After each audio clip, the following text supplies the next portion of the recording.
Hello po guys, kumusta po at welcome po sa aking channel, Merelo D Vlog.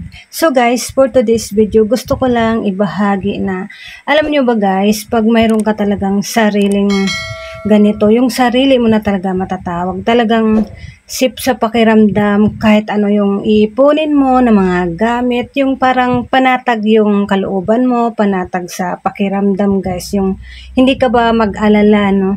Kaya ito, ibabahagi ko lang yung aking mga ginagawa dito. So, ayan, papasok lang tayo dito sa mall kasi nga guys, may bibilhin kami at syempre, kakain muna kami ng aking pamilya. So, di talaga mawawala ang aming bonding kahit gaano ka-busy, dapat may time talaga tayo sa ating pamilya.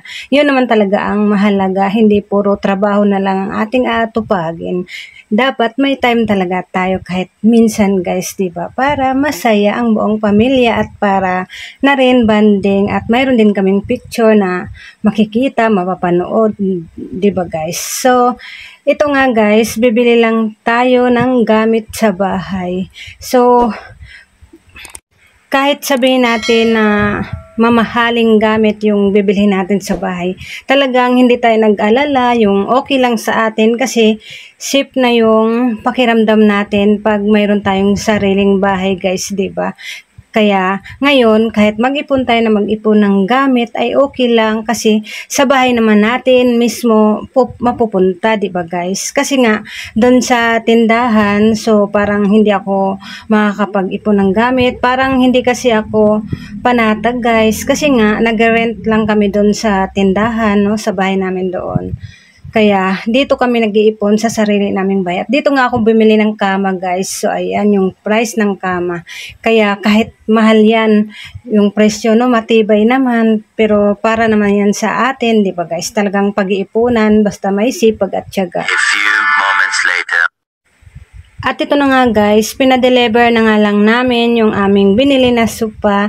At yan nga, talagang masaya na naman tayo pag mayroon tayong naipundar na gamit dito sa ating bahay guys, no? Basta madiskarte lang talaga tayo, masipag, wala talagang imposible. Mabibili talaga natin yung ating gustong bilhin, basta madiskarte tayo sa buhay at mag-isip tayo ng paraan kung paano kumita. Basta wala lang tayong piniperwis yung tao, okay na yun. Basta magsipag lang tayo ng magsipag, no?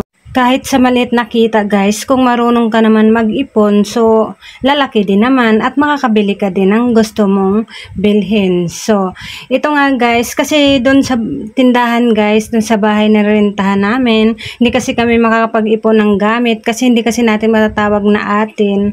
Kasi nga yung may-ari doon sa nirentahan namin sa tindahan namin ay may balak ng ibenta din yung bahay doon. Kaya talagang nagporsige talaga ako na makaipon para ayan may matatawag tayo na sariling bahay. At ngayon naman ay mga gamit na naman ang ating pag-iipunan kasi mayroon na tayong bahay, di ba guys? Kaya ang saya, thank you Lord, dahil unti-unti nang natutupad ang aking mga pangarap. Basta samahan lang talaga lagi ng dasal. Basta syempre kailangan din natin magsipag, kumilos din kasi kahit magdasal tayo, kung di naman tayo kumilos, di wala din.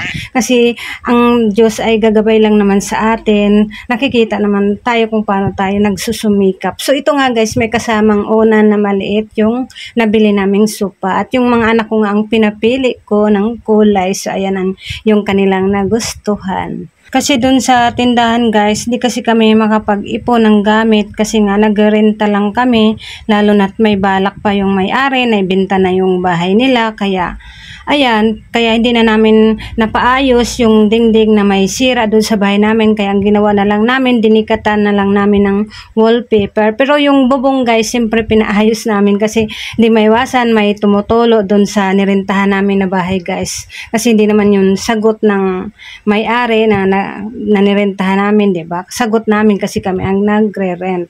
Kaya, ayan, kaya dito na lang kami babawi sa sarili naming bahay. Kaya ito, pag nakakaipon tayo, makakabili ulit tayo ng gamit. Kaya, magsipag pa tayo dahil marami pa tayong bibilhin, guys. So, ito nga, di nga alam ni partner kung paano niya iayos, kung saan ipwesto itong sopa namin. Paikot-ikot na hello na. So, ayan guys, nakakatuwa lang, di ba? Ang sarap sa pakiramdam pag mayroon na naman tayong nakita dahil sa ating pagsusumikap.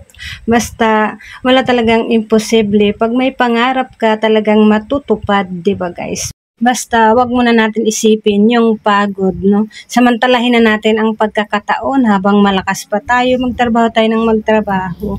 Kasi hindi man habang buhay na malakas tayo. So, ngayon, mag-isip lang tayo ng paraan, ng diskarte, no? Para kumita, para kung may gusto tayong bilhin, mabibili natin. Kasi pag may nabili tayong gamit guys, nakikita natin yung mga katas ng paghihirap natin, talagang nakakawala ng pagod naman. Talagang sulit, no? Thank you Lord ka na lang talaga. So ayan guys, hanggang dito na lang ang video ko. Maraming salamat po. Bye!